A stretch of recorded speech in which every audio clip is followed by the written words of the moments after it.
without. You don't need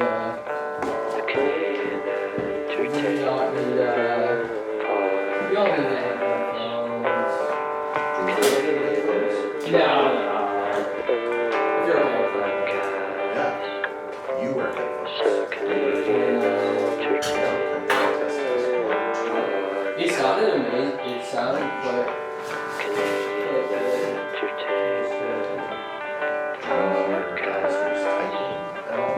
no, they're pretty, like, whatever that's, like, dynamic, you know?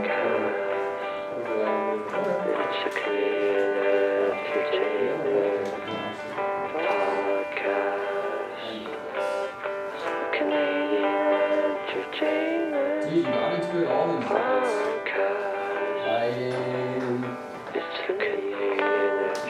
Lighting. Oh, this is gonna be great.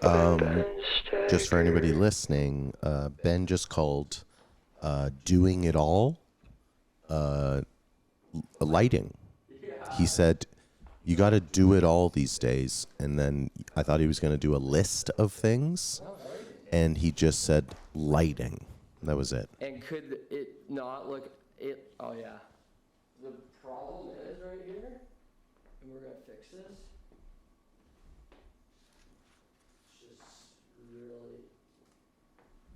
It's all about the branding, right? Yeah, that's great. I love that. I love the paper is bent in certain corners. I love how the ink, you can clearly tell it was printed by a printer from 14 years ago, and the image itself, the resolution is pretty blurry. So Yep. it's on brand. Yeah, honestly.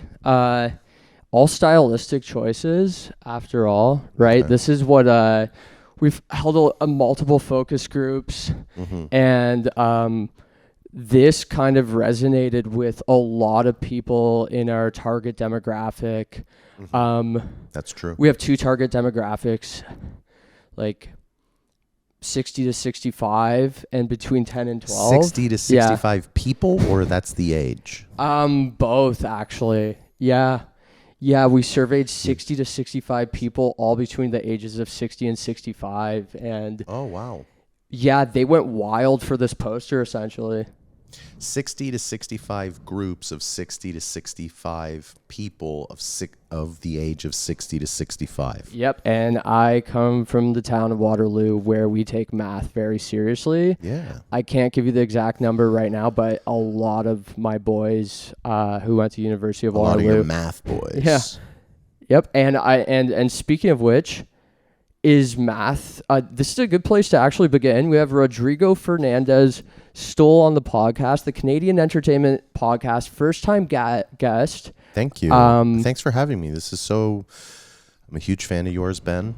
I've known you a while. Yeah. I'm so happy for you of all the success. Canada's Got Talent. Yeah. I watched it live, which was cool. Yeah. I'm glad you're at a point where you can have one lamp on during the day. One lamp on during the day, Yeah. and another lamp off camera, right? There's a bit of movie magic, Canadian movie magic occurring right now, and the success feels so good in lots of ways right now. So When you say so good, do you mean, are you taking advantage of all the fame, or is it just coming in naturally? Because I do know people who are just, they force it, and then they take advantage of, like, they'll go to a restaurant and kind of, nudge the waiter and be like, do you know who I am, for that free meal? Yeah. Or it just comes, it comes naturally. You walk into the restaurant and then people see you and they go, oh, that's a very important person. We need to treat them well. Do you go out of your way to, when you get recognized, to say, like, hey, so what sort of special treatment can I get at these places? Like, let's say you walk into a Swiss Chalet. Yeah. What's the first thing that you do? The first thing I do, I ask for the manager. I pull down my glasses. I give them a wink, and they know exactly what to do. Now, I've seen you wink before. Yep. And it is that's an intense wink. It is. I don't even think I'm allowed to do it on camera, right? It would get this flagged on YouTube. You did wink at me once before you were famous. Yeah. And I remember you had me doing stuff for you for like a week. It knocked you on your ass, eh? It did. And I mean, but you at one point, it was like you put me in a spell, which was weird. You winked at me, and then I said, I dropped to my knees. Yep. I remember it was raining. Yep. It was raining. You winked at me. I dropped to my knees, and I kind of like the whole like kiss the feet sort of thing. Yeah. I did that, but you were wearing muddy boots. I was wearing very muddy boots. I had just gone on a hike with one of my celiac support groups, but it worked out for you too, right? I got a bunch of experience doing landscaping. I think you had me delivering food to multiple homes for dogs. Yeah. You said they weren't even your dogs. You just gave me a list of dogs in the city. Yep. I think I drove out to like Etobicoke for one of them. Etobicoke. I had you driving to Stratford. Yeah. And you said you would be like, there's a Rottweiler here in Mimico that you need to deliver food to. Yeah. And then I was just like, sure. Yeah, okay, whatever you need. And then a week passed by, and you tried texting me, but I was driving at the time, and then my phone went off. And I remember I picked up the phone. I was at an intersection, and you just said, "It's done." It's done, and I stopped. But I think you learned a lot from your experience, right? I did. I learned that loyalty is best when it's for someone famous. Is telling you what to do. Like you want to be loyal towards. But this was a little pre-fame, but you could sense what was coming next, right? You had a couple premonitions, right, after kissing my muddy boots, right? Oh, I knew it was coming. I said this guy is gonna be something. Host the number one Canadian entertainment podcast, maybe number 2 in North America. You knew that was coming. What are the top 3?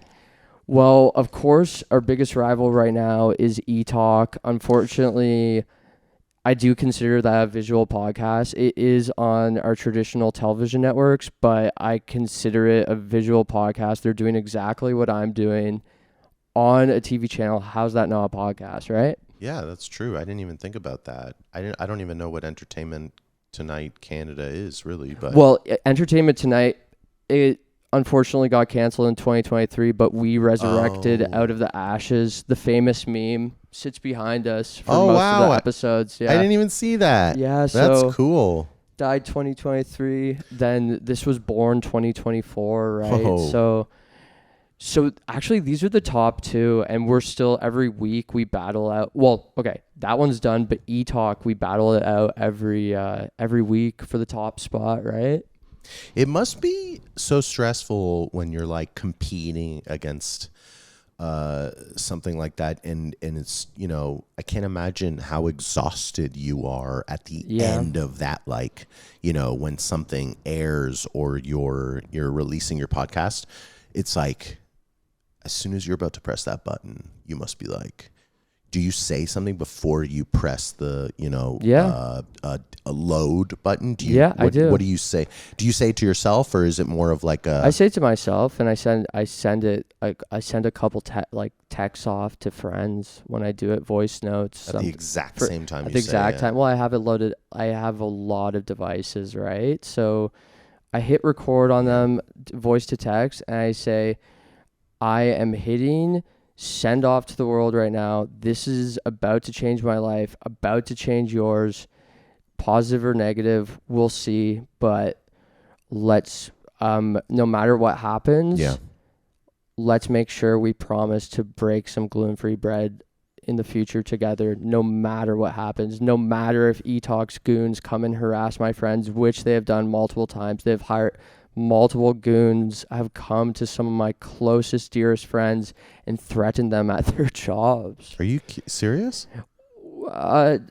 No, yeah, kind of. Oh my God. Well, at least that happened in a couple of dreams of mine, and sometimes I consider dreams reality. So What yeah. do they look like? Oh, they look exactly like the Teenage Mutant Ninja Turtles, right? They wear Teenage Mutant Ninja Turtle costumes, typically Etok goons that come up in my dreams that harass my friends. So you're saying the Etok goons look like Ninja Turtles? Yes. And because they are the Ninja Turtles.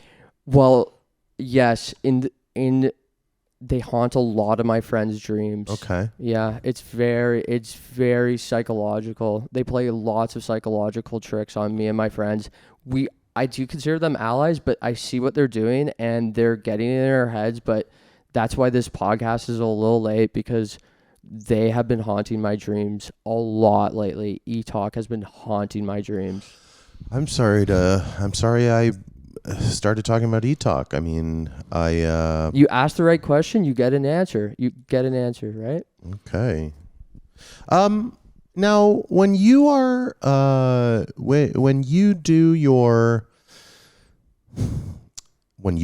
dreams, that's what I was about to say. When you're having your dreams, Yeah. do you find that your dreams are those dreams where you have like the power, or just stuff happens and like, I guess, are they nightmares? That's what I'm asking. Are they more nightmares than anything? It depends. It depends on what I've eaten during the day, right? Sometimes because of my multi-decade battle against celiac disease, we're working to find a cure. We will find it by the end of 2026. By the end of the decade, I'm thinking by the end of 2030, we will find it. So if I come in contact with gluten, there's... Okay. Oh, wow. That's the goons. Those are the goons. Yeah, they're trying to get in. You can hear them. Oh, man. Okay. Yep. All right. So if I eat the right things, I have power in my dreams. If I suddenly eat the wrong thing, powerless, and the Etok goons, they take control. They give me wedgies. They really do a lot of crap that it's just it's crazy. And I hope that you appearing on this podcast, I hope these Etok goons do not invade your dreams. Now, it sounds like you're making it sound like they're assaulting you. I don't really want to know exactly what they're doing. Mainly wedgies. Are you mainly okay? Wedgies. Mainly wedgies. Yeah. So the goons are more. They're bullies. They're like teenage comedy bullies from high school. Middle school, really. Well, one could call them Canadian Teenage Mutant Ninja Turtles. The Canadian Teenage Mutant Ninja are Turtles invading my dreams. They're using Freddy Krueger's tactics of wedgies, of swirlies. They're using all of Freddy Krueger's tactics. I mean, Freddy Krueger was, he killed kids, didn't he? Yes. Or he would go into their dream. It depends on... Or no, the parents killed Freddy Krueger. They did, yeah. For some... I forget why. Horror fans are going to hate me for this. They are. Freddy Krueger was killed, and then he said, I'm coming back in your kids' dreams. That's what he said. Yep, he's coming back in your kids' dreams. Guess who those kids were? The Canadian Teenage Mutant Ninja Turtles, who were hired by E-Talk to invade my dreams. And this is the first time I've ever talked about this on the podcast, but it's affecting my everyday life. I'm pretty sure the convoy, when it happened, there was a part of it that they were talking about this stuff. Like, it was because of this whole E-Talk. The whole E-Talk Canada thing, yeah. Ninja Turtles, Freddy Krueger thing. Yep. So, I mean, I don't know if anybody's keeping up with that trial, but... I'm pretty sure Donatello's taking the stand soon. But yeah. Donatello is much an anti-vaxxer. I've heard that, yeah. Yeah. Yeah, Donatello, the purple sash. So what is this podcast exactly, Ben? Well, it's essentially about Canadian entertainment. I have a few nice. questions. That's really cool. I was going to ask you about... we really got into something right off the bat, but you started talking about stuff that I'm very, really passionate about. So one thing just led to another, and yeah. But okay, so we let our guests, we let conversations happen, but then we like to circle back to the conversations, the questions we've been waiting to ask for a long time. And that brings me to my first question. Rodrigo, I've been meaning to ask you, Chappelle Roan or John Candy? John Candy all the way. Okay. John Candy all the way. I grew up with him, watching him. Sometimes I actually do think whenever I'm trying to, do a bit, or I'm, acting in something, I maybe take a bit from him. Hey, I think we everyone all does. Yeah. We're all doing Candy. Yeah, we're all doing Candy. I'm going to make shirts that say that. Yeah. We're all doing Candy. Well, you have your first seller. Thank you. Does it come in celiac medium, right? I don't know. Those are probably too specific, but I'll just do a general size. Good, and I'll get my celiac tailor to... Yeah, you can do that on your own. I'm just going to get like a bulk order done. Perfect. Of the cheapest type of material for a shirt. Excellent. Like cheap Gildan or something. Oh, I love a cheap Gildan. And just and minor alterations that I have to get my celiac In tailor fact, to do. maybe there's like one that during the printing process, one of the shirts gets a little messed up. When like there's always the test there is. one. Yeah. I'll probably give you that one. Well, I'm perfectly comfortable with that. My celiac tailor, his name is Johnny McTavish. He is so good, and he will be able to tailor the shit out of that. Taylor Johnny McTavish. Yeah, he's a legend, right? Lots of celiacs. How old is he? He's about 60. 60 years old. So he was in the focus group we were talking about. He was earlier. in the focus group. So yes, there is a little bit of bias in the focus group, but Canada, the more you're in it, it's like a small town in some ways. You know everyone. You really don't. Yeah, you really don't know who you're going to run into in this business, but odds are that you've known them for 20 years once you run into them. I know. Oh. Yep. And okay. This is just, it's moving right along, but we're getting to the questions I've been meaning to ask you. Okay. But okay, I wanted to ask you about this, Rodrigo. Yeah. So let's talk Mandela effects for a second. So, does everyone know what a Mandela effect is? Yeah, Mandela. Well, let's explain it for the viewers. Yep. Mandela effect is you thought something was one way, but it's really another way, and it's been that way your whole life. Yeah. Such as people think the fruit of the loom, think there was a cornucopia, right? Yep. But turns out there's never been a cornucopia behind the fruit. Okay. Yeah, or the movie, the Mothman Prophecies. Yep. Everyone growing up, I always thought the movie was actually called Rush Hour 3.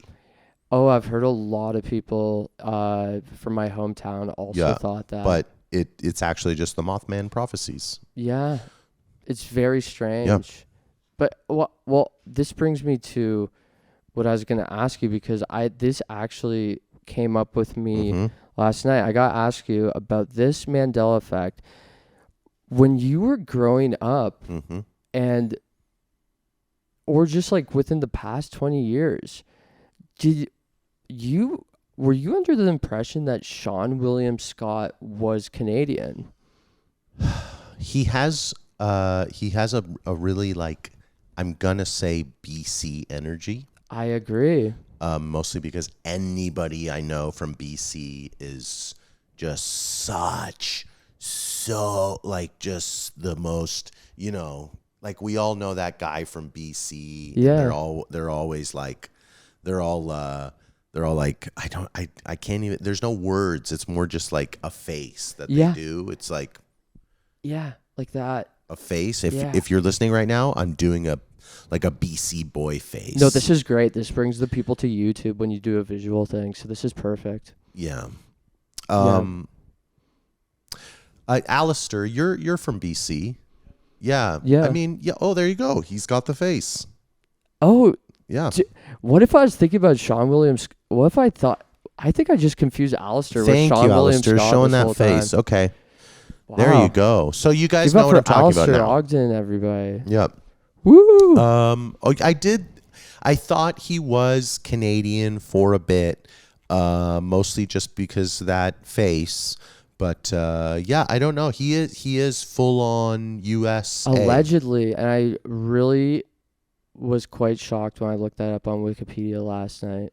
Oh wow. Yeah, it really changed me. But maybe How much do you go on Wikipedia? all the time. I had 10% of my internet usage is on Wikipedia. 10%? That's not really that much. No, it's a lot, right? Really? If you think about 10% of the world population, that's almost 1 billion people, right? So it's huge. Wow. It's huge. Okay. So, I mean, you go on Wikipedia a lot. I just found out that the amount of movies that I watch throughout the year in a movie theater is a lot. Wow. Yeah, because I go see a lot of movies. Yeah. And I'm going to say the number. And before I say the number, I want you to guess. Okay. How many movies do you think I go see in a year? Well, in a movie theater. Okay, all I got to say is you set me up for a higher number. But the number that first comes to my head, and I hope I'm not highballing this, but do you see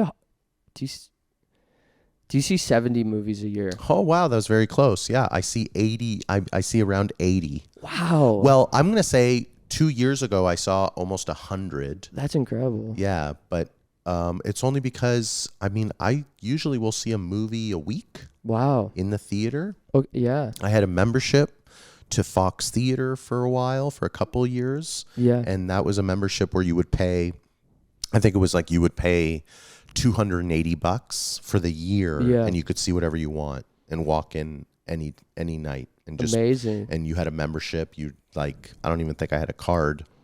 I would just say my name, and then they would put it up, and then you would walk in. It was you know, it was like I was acting like a celebrity. Oh my god! But I would give them money to go see the. I think they were losing money because a lot of people did it. Yeah. And did they get rid of the membership program? They got rid of the membership. No. So I stopped seeing 80 movies a year at that point. But yeah, I guess 10% of my life in a year was going to see movies. And that's a lot. Maybe more, maybe 40%. Wow. 30%. What is that?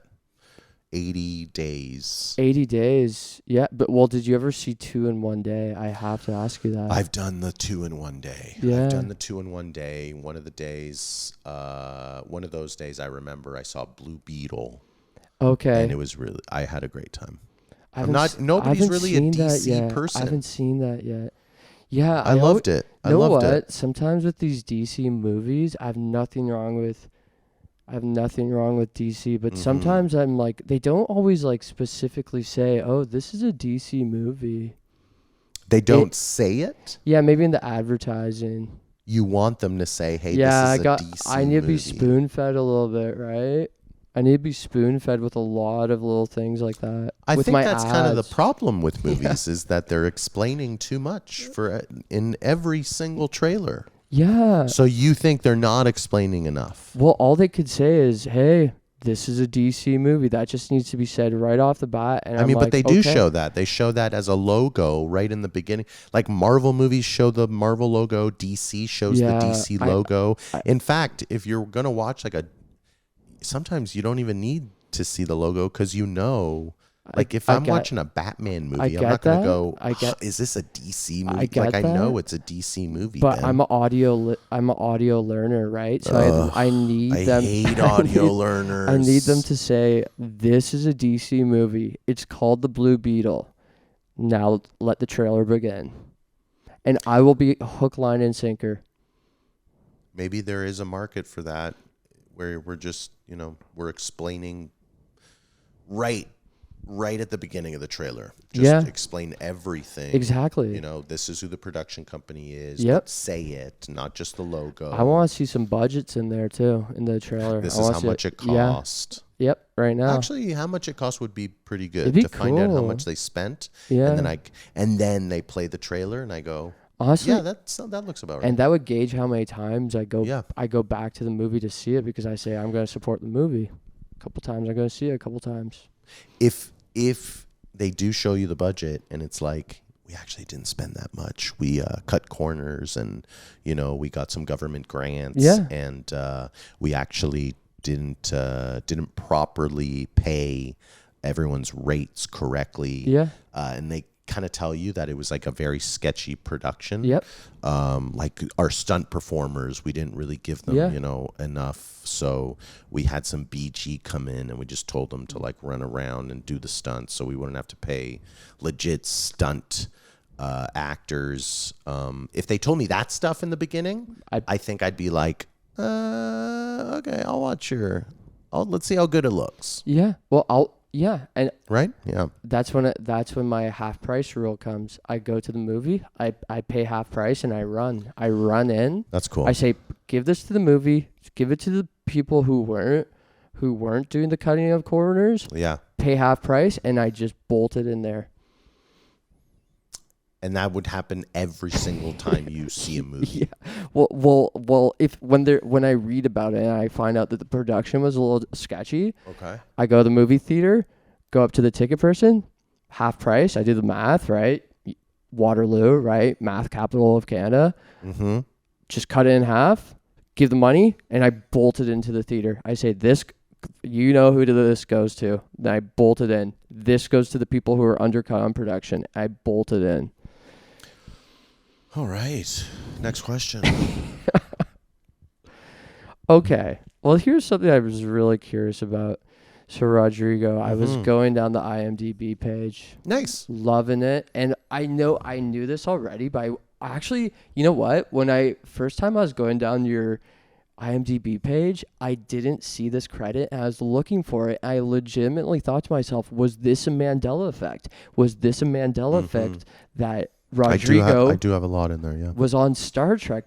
And when I first looked at the IMDb page, I swear it wasn't on there. I split out. There's a split in the universe, but then I look back, you're there. So I have to ask, how was the Star Trek experience? I was on Star Trek Discovery. Yeah. I played a commander named Nalus.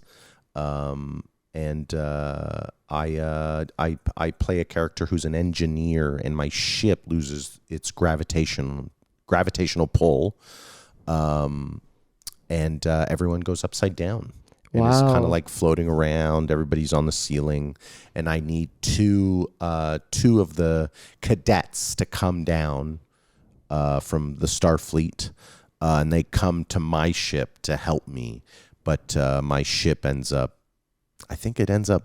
being destroyed. No. But it was a good episode. It was fun. It was the first episode of season 4, pretty sure, on Star Trek Discovery. I had a really good time. I loved the makeup. I kind of looked like a weird Wayne Newton sort of guy. If you want to put up the photo right here, I looked like Wayne Newton after a bee sting. Nothing wrong with that. Oh no, I'm just saying what I looked like. That's cool. I'm still working on Star Trek: The Next Generation, so I haven't got to Discovery yet. Cool. But I was gonna ask, like, you have a long way. I know, to go, I got a long way to go, but like I said, yeah, that 10% of Wikipedia time might have to get cut down to 9 or 8 if I want to finish it. Within the next 10 years. I think Star Trek is on my Wikipedia, so if you were looking at that on my Wikipedia, that'd be fine. Well, I was like, let's go straight to the source. Let's go to IMDb. That's why I love IMDb occasionally, right? Yeah, IMDb is. For me, it's kind of like the actors. It's our town square. Yeah, it's the hangout. Yeah, right? It's where we all go. Actors are always chatting to each other on there. There's always like how they have like the pop-up chat things. Mm-hmm. Yeah, the boxes. Yeah, that's what happens when you go on IMDb, and if you're an actor, it just will pop up and say things like, "How are you today?" Yeah. What are you working on? Yeah. And then it'll kind of dive into some really personal stuff. It'll be like, oh, wow, how long did you work on that? And then you'll respond with, well, actually, I was only on it for a couple days. And it'll be like, weird. Oh, I thought you were in it more. And then I'll be like, oh, but it's nice, it's nice to be working at all, I'll say. Yeah. And then it's usually AI. The AI box will respond with, okay, well, yeah, I mean, it is, it looks like you're working a lot, I guess. Ha. And then you'll start really, really sinking into this whole thing of, it is, the work's really a good distraction from everything going on. Yeah. And then the AI will say, what do you mean? And then I'll go, well, the state of the world, and like I have some personal stuff. And then the AI will go, oh, I guess you're trying to work a lot to distract yourself from everything going on. IMDb is, I guess it works. It almost sounds like, when you talk about that, it almost sounds like when you're on IMDb, it's like you're living in a Star Trek episode. The only thing missing would be the what is it called? The bridge. The bridge. Remember the bridge? This kind of reminds me of the bridge, the setup we have here. Yeah, that is. You have a very bridge-like design to this thing. I mean, with the wooden floors and the two lamps and your scattered chairs. There's a pineapple over there, and Alistair looking at hotel prices on his laptop. Hey, I could see Riker doing that, right? Yes, I could see him doing that too. Yeah, but Alistair's doing it, and that's amazing. I really am so excited to be able to watch your episode on Star Trek Discovery. I want to ask you, I'm circling back from IMDb. No. Back to Star Trek Discovery. No, I'm an actor. I love talking about myself. But was there ever a moment on set where you like blinked for a second and you forgot you were acting and you thought it was real life? No, I knew I was acting the whole time because Star Trek is very specific with its dialogue. Oh, true. I could not remember a lot of the Star Trek words. It's a lot of like, Yes, I was like Star Trek vocabulary. Yeah, like the isms. Jargon. Yeah. It's a lot of like Star Trek jargon, which I was very happy to be there,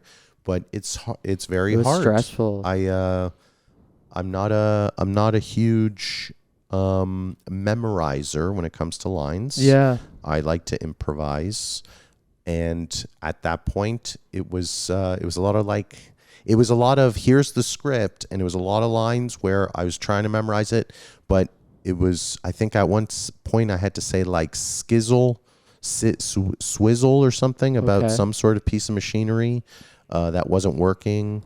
And and then I wasn't really getting the line correctly. And then one of the cast members walked up to me and saw that how difficult it was, and he gave me a, "Hey, you good?"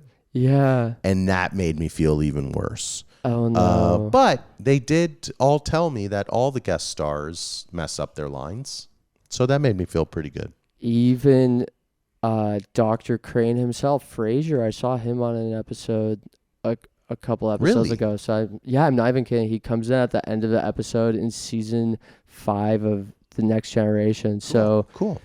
I'm sure it does seem stressful. I was actually thinking about that when I was watching it the other day. Yeah, there are certain things that are stressful, but that was on my first day. And then I had about 2 or 3 other days after that. And those ones, they breezed. I breezed through it. It was good. Wow. Yeah, it was a lot of cool dialogue of me talking about my home planet, and a lot of moments of, I don't know, I'm giving away a movie magic thing, but whenever your ship is being shot at or there's explosions, they shake the camera and do this whole thing where they tell you where to run to if you're like going like this or like this. they tell you, go to the right, go to the left, okay, back to the right, oh, more to the right. Yeah. And then you're like this, and then there's actual fire coming from the ground. Cool. I kept asking, what if I actually do get caught in one of the flames? Yeah, you got Margaret Hamilton. Then they do have a like fire safety person there, a firefighter. Yeah. But That's luckily crazy. nothing ever happened like that. Everybody was okay. But I did find that stuff to be exciting. Hey, well, you know what? It's nice. A lot of the great. I'm so glad that didn't happen to you, but Yeah. it happened to Michael Jackson. It happened to Margaret Hamilton, and you know. Who's Margaret Hamilton? Oh well, have you ever seen The Wizard of Oz? Oh, wow. What a reference. The witch. Do you like her? That's Margaret Hamilton? That is Margaret She Hamilton. played the Wicked I Witch? am not even kidding you. Margaret Wow. Hamilton. I didn't know that happened to her while they were filming Wizard of Oz? Yeah, it was like during, when they're in Munchkin Land and she appears Dorothy, she points at Dorothy's slippers and she says, "Those were my sisters. Yeah. You stole those from my sister. You put your house on my sister. You killed her.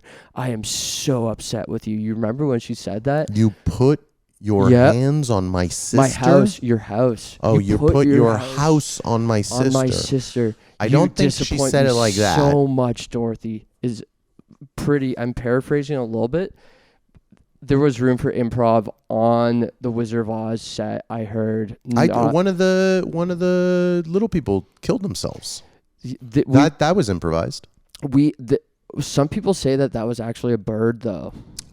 A bird? I'm not even kidding. It looks like a little person swinging, but it's actually might be a bird. Snopes.com.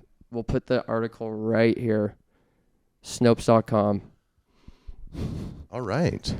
I'll pull up the article for you. I'll send it to you afterwards. Thank you. But okay, so she points at the slippers and then she yells at Dorothy. She says, "Well, I'm going away now." And then she goes up in a big flame, right? Yeah. And apparently she got burnt when doing that and she had to leave production for a while.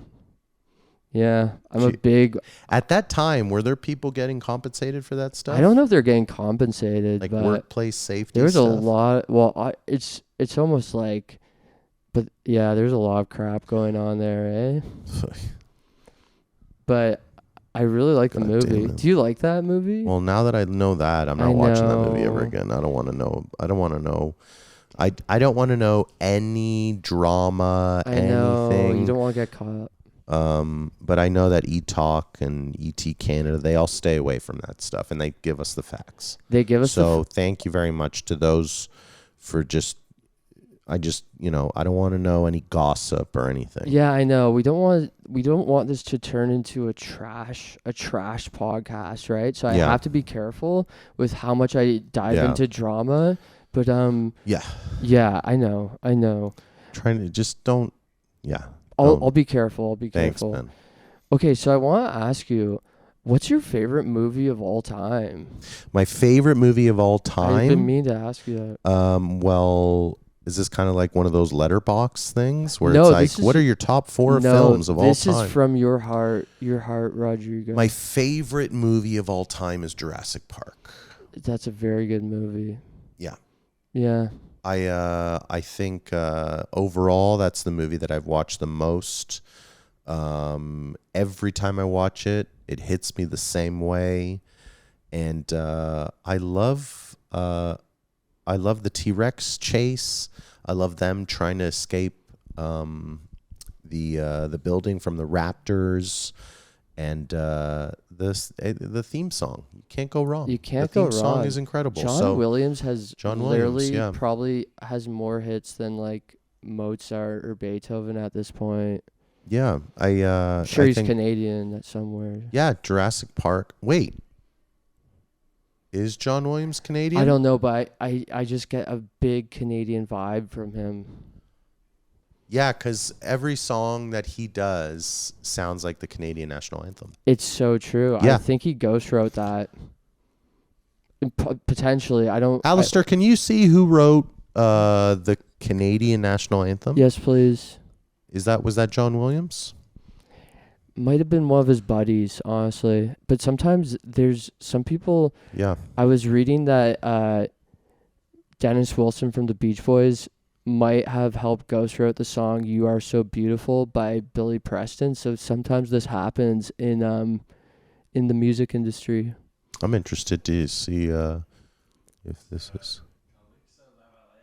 Calixa Lavallée is the. Can you look up if he was friends with John Williams? John Williams? Yeah. Can we see if he's. Yeah, well. When was John Williams born? So he's probably born in sometime in the he's probably 1900s, baby. But okay, well. Pretty close. 1932. So there is a little bit of a overlap. Yeah, there is an overlap. So yeah, no, I think that there's definitely. Remember, Mozart allegedly wrote "Twinkle Twinkle Star" when he was about 5 or 6. So yeah, it's possible. Okay, well, there's. Okay. You never know. Sometimes. Are you on Wikipedia right now? Okay. Interesting. Well, anyone can edit those articles, so that's. I think that's what you were saying. How much time you spend on Wikipedia? Do you ever edit anything on Wikipedia? I'm too scared. I know that one day I'll need to use my editing tool, and I don't want that gift to be taken away from me. So I'm waiting for the Why right do they article. ban you if you put up the wrong stuff? If you get the wrong stuff, like even if you if you know it's true but you don't get the right sources, so. When I have a hard source for something I need, I will be editing that Wikipedia page. I don't know when it's going to be, but I'm waiting for my time. I know it's going to happen. I know it will happen. Thank you, God. Thank you. Let's try to ban Ben from Wikipedia. Hey, do you think there should be okay? I think that should be like. Why? Oh, sorry. Why should I be banned? I think I've been really promoted that website a lot, telling a lot of my friends. Who owns that website? Isn't that I think the some website? guy named Jimmy. I swear I'm not even like I swear maybe a guy named with the first name Jimmy. I'm not even kidding you. Alistair, would you be able to look up who invented Wikipedia or owns it? And is there a guy named Jimmy involved? This is one thing I know I'm pretty close. Yes. Larry Sanger and Jimmy Wales. Two guys. Are they from the U.S.? One of them is American, and Jimmy is American-British. Wow. American-British. And as we've discussed in multiple podcasts before, since Canada is ruled by the same king as England, that technically makes him Canadian-American because everyone from England... We're all under the same king, so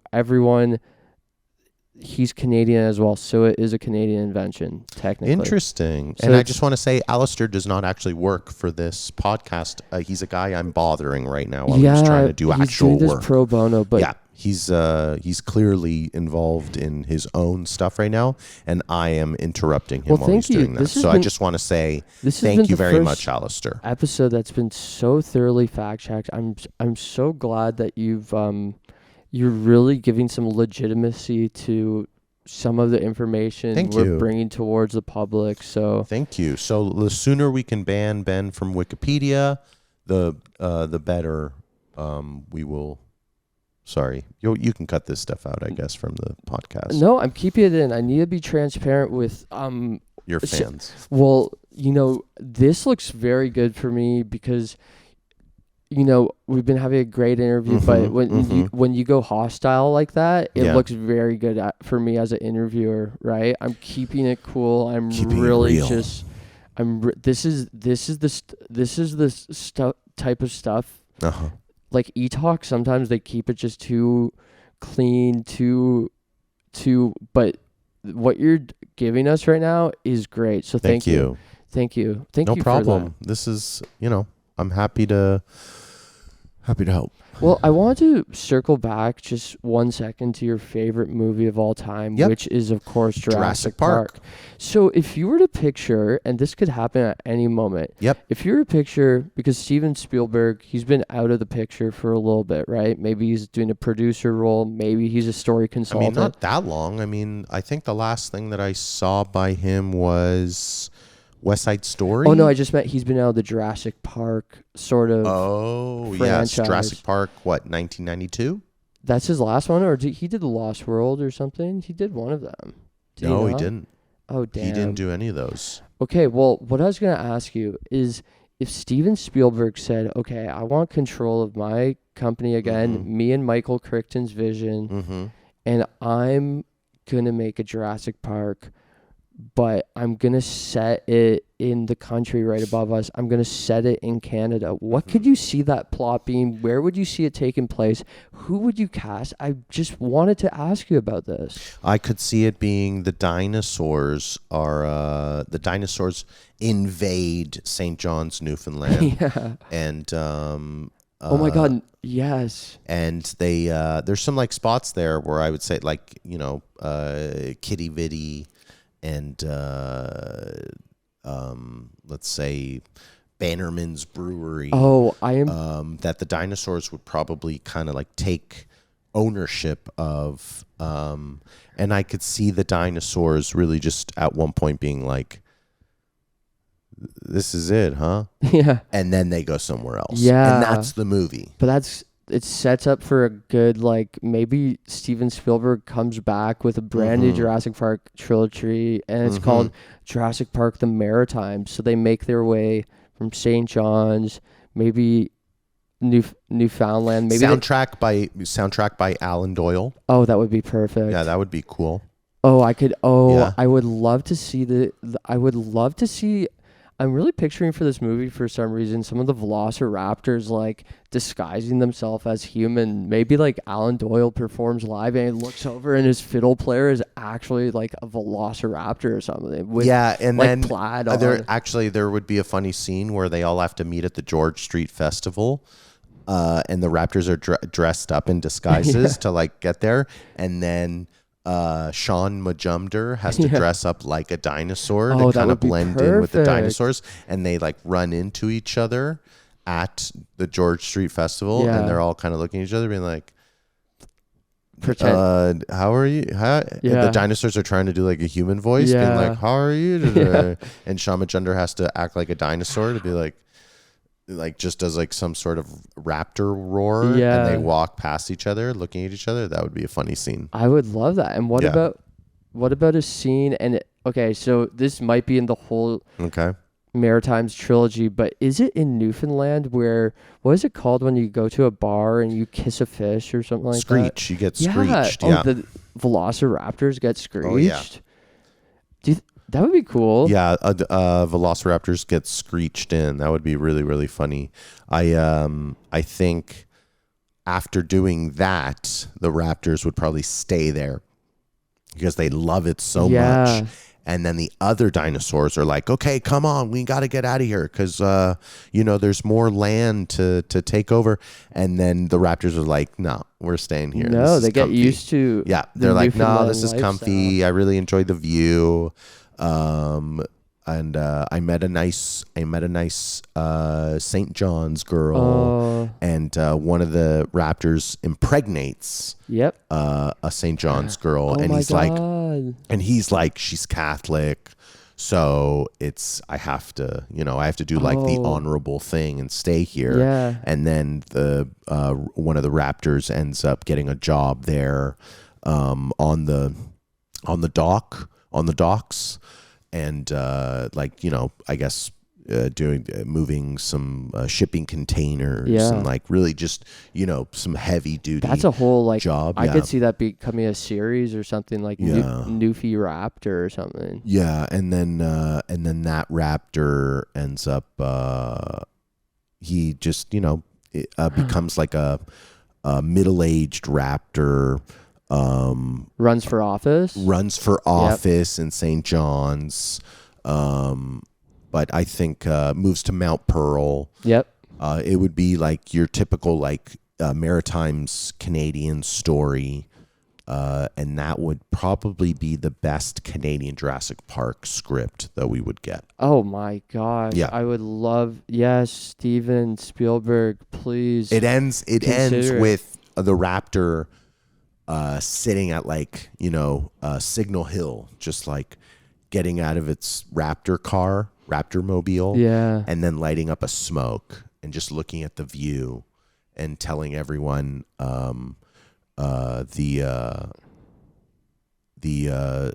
submarine explosion, the one that was looking for the Titanic, that millionaire Yes. guy, it would like the raptor would turn.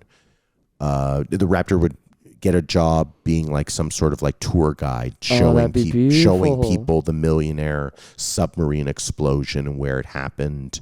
I think that would be a really good script. And maybe also this raptor, he learned so much about Newfoundland culture, and he's like, maybe in some of the sequels or this one, he says to his other raptor friends, he's like, we don't need to attack humans. We don't need to try to eat them. We have salted beef. And then he shares salted beef with his family, So there's really something in there. I think. Right? I would love to see that film. Yeah. Yeah. Yeah. Well, let's make it happen. Honestly, Please. Okay. So here's another question I want to ask you. I know sometimes I'm just, we only have so much time here. Okay. But I want to ask you because sometimes. So for example, Rodrigo, I saw that you were on stage at the big punk festival it was the NoFX farewell tour. Yeah. They played here in Toronto last night and the night before at Downsview Park. NoFX, if anybody has been on planet Earth in the last 30 years, they are a incredibly famous punk rock band. They're pioneers. And they were doing their final tour. I'm friends with the Flatliners, who are another awesome punk band, and I've been in their music videos, and they had me up on stage for a couple of performances, and yesterday they asked me to come out and dance to one of the songs, this song called Performative Hours, and then for the final song I went into the pit. And it was amazing. I think I got COVID from it probably, but you know what? It was fun. Oh. And that's what we learned from the pandemic, that it was a fun time. You know what? Yeah. What's more punk rock than COVID? Yeah, exactly. That's actually a great... I'm gonna do a shirt of that too. But yeah, that was really, really fun. I got to hang out backstage. Did you talk to Fat Mike? I got to see him for 2 seconds. He gave me a nod. Oh, that was cool. about it. But you don't want to bother these super famous guys. I know. They're doing their thing. Especially super famous punk rockers. Yeah, like they're in a different zone than you are, really. They need their sleep. They need their food. They need their Jack Daniels. Yeah, they need their Jack Daniels. Canadian. But they are they need to chill out before they perform. So you don't want to bother them. That's true. I was running around trying to make TikToks and they weren't Damn. having it. So yeah. Well, that just leads me into what I was gonna ask. So you're involved. You're at this concert and music was playing. I was gonna ask you, Rodrigo. I've been meaning to ask you this. What's your favorite song of all time? My favorite song of all time? Yeah. Oh wow. I have a good amount of songs that I listen to on a rotation. But I'm going to say Black Balloon by the Goo Goo Dolls. Oh wow. Yeah, that song just gets me through anything. Oh, I only know Slide and Iris. How does Black Balloon go? Baby's Black Balloon. There you go. Okay, I'll have to look it up. Now, could I ask you, was it released after Iris, do you think? Or no, it was before. Was it when they were a punk rock band? No, not really. I think it was just, during that time where they were just slinging hits. True. Yeah. You know what? Goo Goo Dolls are so close to being Canadian. Their proximity to the Canadian border. Yeah, in Buffalo, New Buffalo York. Boys, Buffalo Boys. Tim Horton. Oh, yeah. That's where he finished off his career. Tim Horton finished playing as a Sabre? Yes, he did. I didn't and know that. I'm not even kidding you. He was still an active hockey player when he died. He was driving home from Toronto on the QEW. Mm-hmm. He died on the QEW? I am not even kidding you. Back to Buffalo, and he was drunk driving. As revealed in the 2000s, they kept it hidden, and he was drunk driving on the QEW, and he died driving back to Buffalo. Those old school hockey players, there's a lot of things going on there. Hey, we got to just let in a few people here. There's a cord. Watch the cord here. Yeah, there you go. Yeah. Feel free. You could smile. Yeah, you can smile. Put your face in there. There you go. Nice. Sam, but like we were saying, Tim Hortons died a horrible death on the QEW. I know. Yeah. And this pre-HOV lanes, like this was a long time ago. And I was gonna ask you, this is a final sort of thing. Okay. And this will just like jump into something. Do you think there's a reason why we haven't seen like a Tim Hortons biopic in our lifetime? Like, I think that would be the perfect movie to make here in Canada. I think it is being pitched. I think it's something that a lot of people want to know about. There's multiple scripts all the time being written about these sorts of things.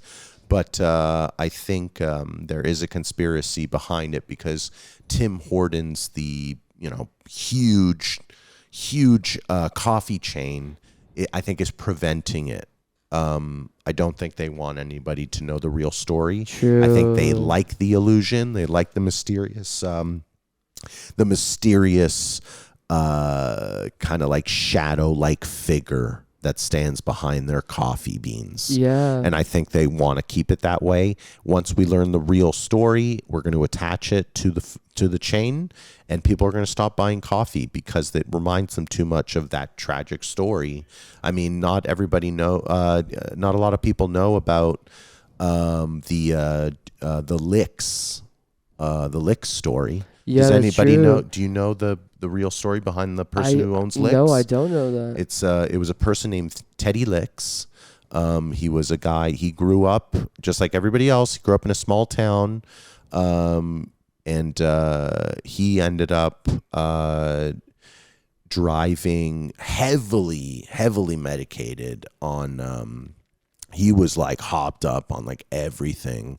I think he did some ketamine. I think he was like, he did heroin, but he still had all the needles in his arms while he was driving, and they were like hanging out of his. He had like 70 needles on his back and everything. Acupuncture. Teddy Licks, and then he was driving like speeding down the highway, and he did the Thelma and Louise thing.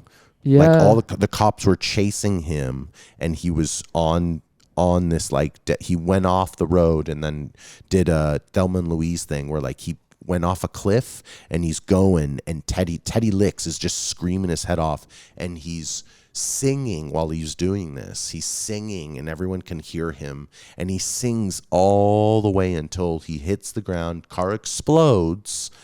Everything, just like car parts everywhere, blood. It's like people screaming. Yeah. And it was kind of like an OJ situation because there was copters filming the whole thing. Oh no. It was crazy. And the next day, they approved the Licks, the chain. That's how crazy. That's how that came about. So when you go to a Licks, remember that story. Oh, I will remember that story. That's why they sing when they make the burgers. Okay, because they're honoring, or they're doing. It's like a tribute to a man that lived fast, him going off the cliff. Yeah. Oh, he was kind of like the Steve-O. Yeah. When Steve-O did crazy stuff, like he was the Steve-O of burger joints. Wow, I wonder what he was singing on the way down. I could only imagine maybe Ordinary Day by Alan Doyle's band. And I say, hey, it's just an ordinary Blasted day. that.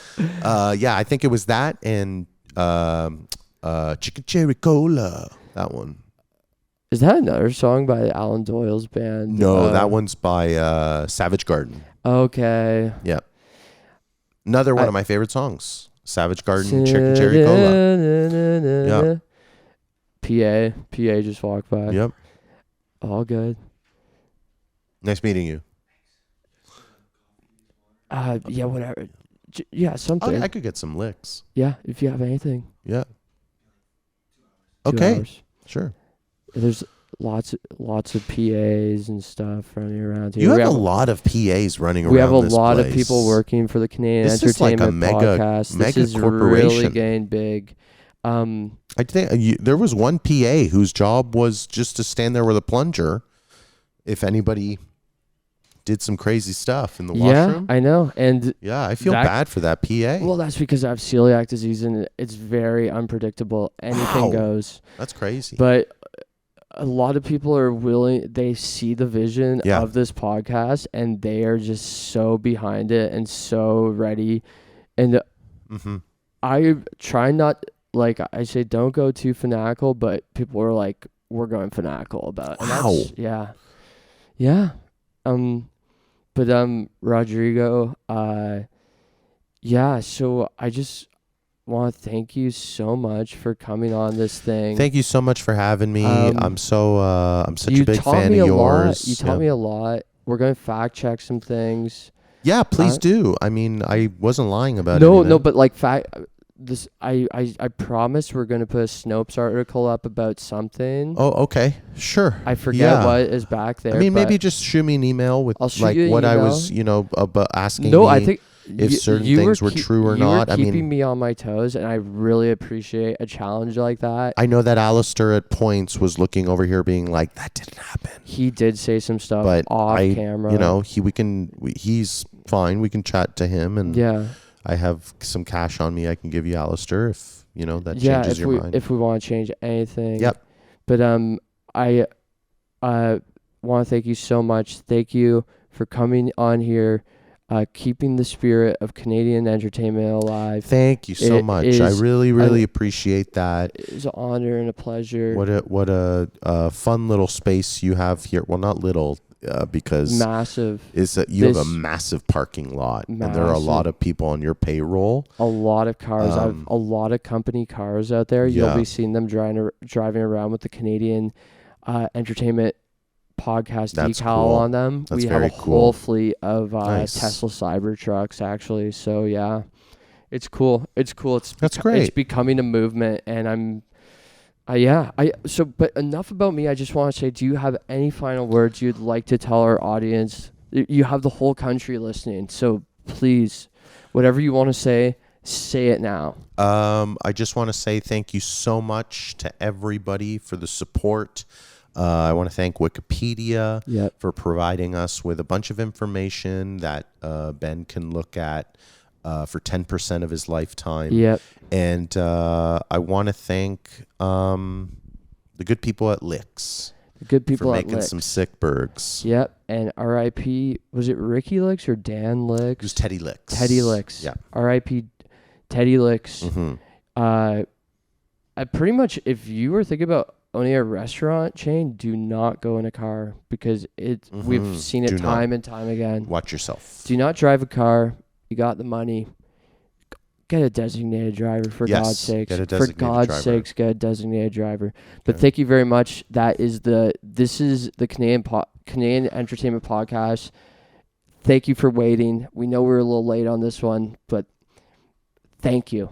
We'll see you later soon. We'll see you very soon.